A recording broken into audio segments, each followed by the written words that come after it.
Marcos 2:1, ¿lo tienen? Lo ponen en pantalla también, Marcos 2:1, ahí está. Dice, entró Jesús otra vez en Capernaum después de algunos días y se oyó que estaba en casa. E inmediatamente se juntaron muchos, de manera que ya no cabían ni aún a la puerta, y les predicaba la palabra. Yo lo que voy a hacer ahora es, lo vamos a ir leyendo, yo le digo qué otras cosas, después vamos a sacar 5 enseñanzas cortitas. Pero yo les digo qué dicen otros evangelios. A mí generalmente me gusta leer los 3 e ir sacando los pequeños detalles. Mateo dice que llegó a su ciudad. Cuando habla de Capernaum agrega su ciudad, porque Jesús había participado mucho tiempo ahí. Y Marcos, cuando dice ahí, y estaba en casa, muchos piensan que era la casa de Pedro, porque en algún otro relato dice que cuando estaba en Capernaum paraba en casa de Pedro, o estaba en casa de Pedro. De manera que posiblemente él se sentía como en casa, estando en la casa de Pedro, estando ahí en Capernaum, donde lo usaba. Y Lucas agrega que dice, se juntaron muchos porque el poder del Señor estaba con él para sanar. Entonces, juntemos las dos. Él predicaba, les enseñaba, pero al mismo tiempo, en una casa hay una persona que sana gente y se llena. Obviamente, se empieza a llenar, no había médicos, se empieza a llenar absolutamente todo. Seguimos, versículo 3. Dice, entonces vinieron a él unos trayendo un paralítico que era cargado por 4. Y no podían acercarse a él a causa de la multitud. Descubrieron el techo donde estaba y haciendo una abertura bajaron el lecho en el que yacía el paralítico. Al ver Jesús la fe de ellos, dijo al paralítico, hijo, tus pecados te son perdonados. Por la palabra que se usa para paralítico y el hecho de que lo cargaran entre 4, muchos piensan que debía ser una parálisis severa. Si quieren, no imaginemos solo una persona que, no sé, andaba medio con una pierna así, una pierna no. No. Posiblemente el hecho de que sea llevado por 4 indica que sea una parálisis severa. Cuando lo bajan, antes de decirle, tus pecados te son perdonados, Mateo agrega que Jesús le dice, hijo, ten ánimo, lo anima, le dice, ten ánimo. Y hay un detalle que me encanta, después vamos a hablar de esto. Los 3 evangelios detallan una misma frase que es cuando Jesús miró para arriba, vio el agujero, vio que lo están bajando. ¿Qué suceso? Estás en una casa, hacen un agujero, empiezan a bajar una persona. ¿Qué lío bajar una persona con sogas? No, porque se te puede ir. Hace un tiempo le hicimos la mudanza a Fer, tuvimos que bajar un mueble por la ventana, casi rompemos todo, era un lío con las sogas, se nos iba. ¿Qué lío bajar una persona? Porque tenés que bajar todas las cuerdas al mismo tiempo, porque si no se inclina, se cae. Ahora, el dueño debe haber visto, me hicieron un agujero en el techo. El resto de la gente debe haber visto al paralítico. ¿Qué vio Jesús? Vio la fe de ellos. Después vamos a hablar de eso. Los 3 evangelios dicen, al ver Jesús, la fe de ellos. Lo que él vio fue la fe. Seguimos leyendo, versículo 6. Estaban allí sentados algunos de los escribas, los cuales cavilbaban, pensaban en sus corazones, ¿por qué habla este así? Blasfemias dice, ¿quién puede perdonar pecados sino Dios? Y conociendo luego Jesús en el espíritu que cavilbaban de esta manera, que pensaban de esta manera, dentro de sí mismos les dijo, ¿por qué cavilbáis así en vuestros corazones? Cavilbaban, pensaban, para simplificar un poco, Lucas agrega, esto también es otra cosa que a mí me sorprende mucho, que los fariseos, miren, habían venido de Galilea, de Judea y de Jerusalén. Siempre me sorprendió esto porque venían de lejos para criticarlo. No es que venían de lejos para aprender, venían de lejos para ver lo que hacía para después criticarlo, ¿no? Hace un tiempo hablé, me acuerdo que eran los haters. Lo seguían para criticarlo, no es que lo seguían porque tenían intenciones de aprender de él. Y es correcto que ellos pensaran, solo Dios puede perdonar pecados. Lo que ellos no veían es que quien tenían delante era Dios, justamente. O sea, el pensamiento que ellos tenían respecto a solo Dios puede perdonar pecados era absolutamente correcto. Versículo 9. ¿Qué es más fácil decir al paralítico? Jesús le venía diciendo, ¿por qué piensan así en sus corazones? Versículo 9 dice, ¿qué es más fácil decir al paralítico? ¿Tus pecados te son perdonados? O decirle, levántate, toma tu lecho y anda. Pues para que sepáis que el Hijo del Hombre tiene potestad en la tierra para perdonar pecados, dijo al paralítico, a ti te digo, levántate, toma tu lecho y vete a casa. Entonces él se levantó enseguida y tomando el lecho salió delante de todos, de manera que todos se asombraron y glorificaron a Dios diciendo, nunca hemos visto tal cosa. El resto de los evangelios identifican que también el paralítico era uno de los que daba gloria. No hace falta que nos lo digan porque uno se imagina, sos paralítico, te bajan por el techo, te sanan. Sí, seguramente vas a ser parte de los que den gloria. 5 enseñanzas cortitas, simples, que no por eso dejan de ser práctica para todos. Número 1, qué importante es elegir bien a los amigos. Esto aplica a todas las edades. Qué importante es elegir bien a los amigos. Podés elegir amigos que te lleven a veces lo dejamos librado al azar.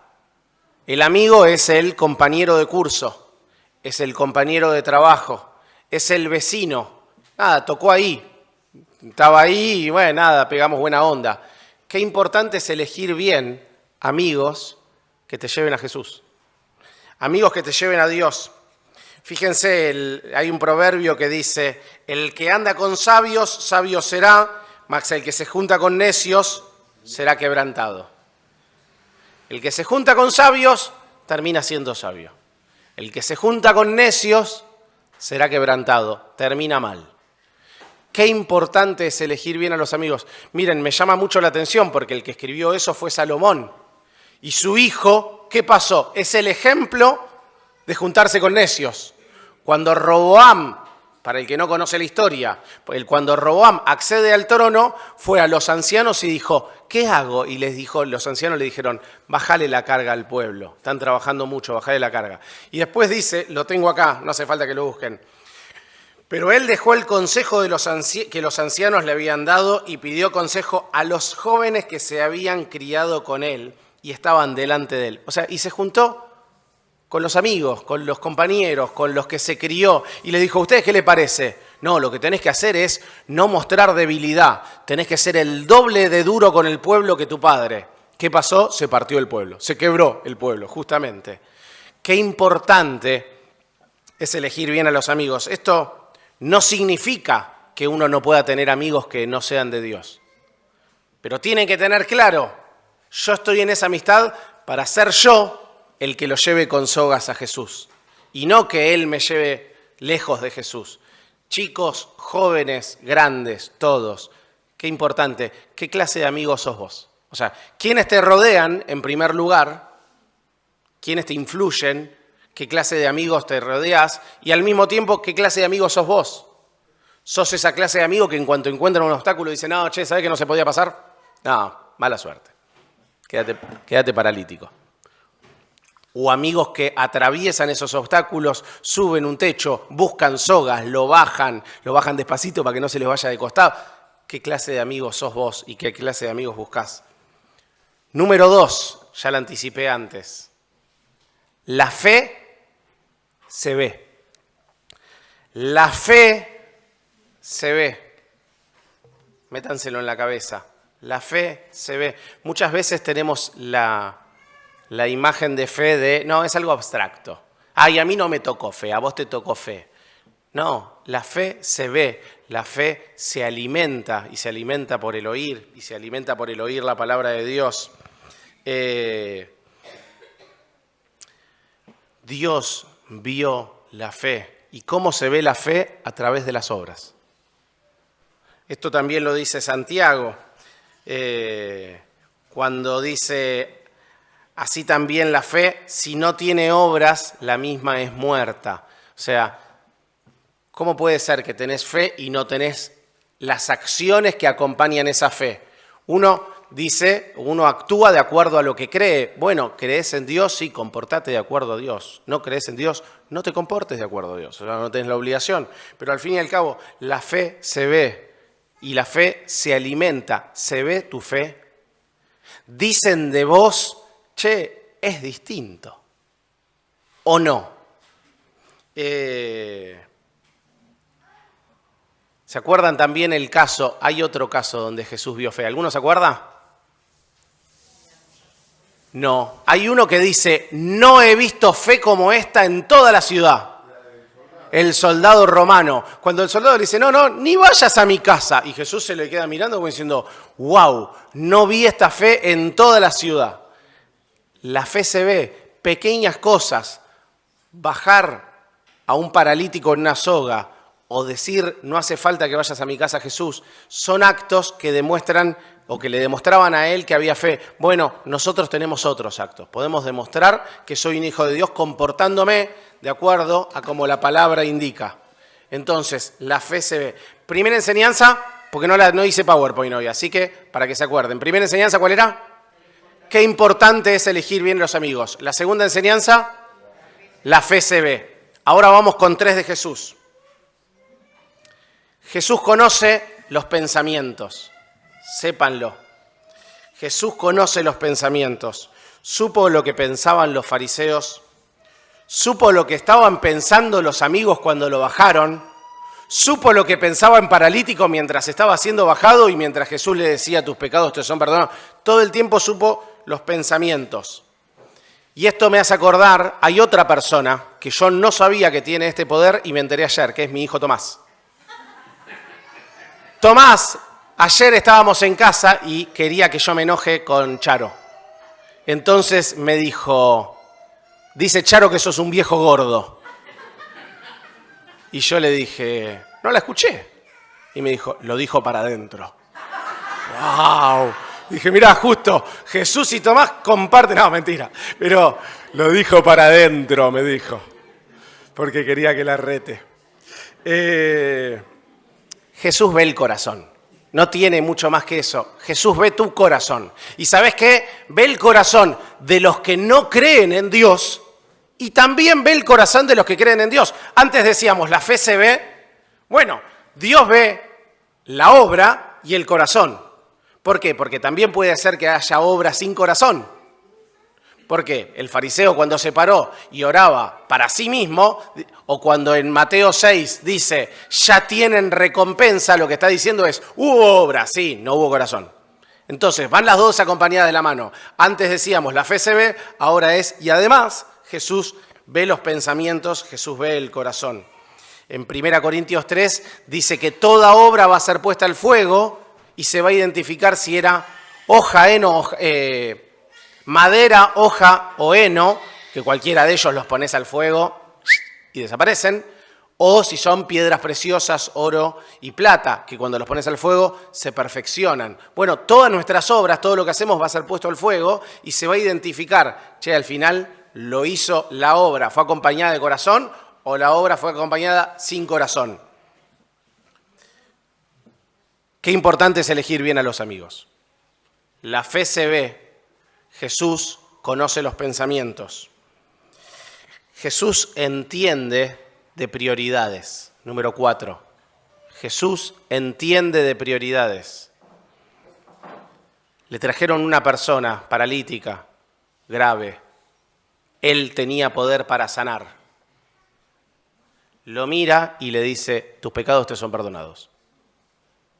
Porque había visto su fe ya, también, porque había visto su corazón. Tus pecados te son perdonados. La gente lo que estaba viendo era una persona que tenía un problema. El problema era la parálisis. Sin embargo, lo que Jesús veía es que había un problema que era mayor, y el problema era el pecado. Entonces, qué importante es entender bien las prioridades. A veces vienen personas a la iglesia y te dicen, quiero que ores por mi tía. Tiene cáncer. ¿Tu tía es hija de Dios? No. Bueno, tu tía tiene un problema mucho más grave que el cáncer. tía se va al infierno. Oremos para que se convierta tu tía y de paso, si se puede, también el cáncer, mucho mejor. Pero lo importante es entender las prioridades. Hay una parálisis que es la parálisis del corazón, es la parálisis que es lo que produce el pecado, que es mucho más grave que una parálisis de pierna o de un miembro del cuerpo. Entonces, Jesús entiende las prioridades.